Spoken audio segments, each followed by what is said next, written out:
لاش بالکل تر و تازہ ہے اور پیشانی پر وہی رومال بندھا ہوا ہے. تو قاجار کے بادشاہ کی خواہش تھی کہ کسی طرح سے یہ رومال میرے ہاتھ میں آئے. حکم دیا کہ یہ رومال کھول لو, کسی اور رومال سے باندھ دینا.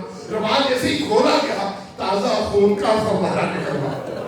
جیسے ہی خون نکلا کپڑا لائے, باندھنے کی کوشش کی, خون نہ رکا, کوئی اور کپڑا لائے. جب کچھ نہ ہو سکا اور خون نہ رکا تو علماء سے پوچھا کہ ہم کیا کریں؟ کہا کہ وہی رومال جو حسین بن علی نے باندھا تھا اسی کو باندھو تاکہ خون رک سکے. باندھا گیا, خون رک گیا. میں جب یہ منظر دیکھتا ہوں تو کبھی کبھی سوچتا ہوں کہ مولا حسین آپ کی مظلومیت کتنی عظیم مظلومیت ہے کہ آپ نے اپنے اس گناہگار ترین اپنے اصحاب کو بھی اس عزت اور توقیر کے ساتھ رخصت کیا, لیکن جب آپ زمین پر گرے اس وقت آپ کا ساتھ دینے والا کوئی نہیں تھا.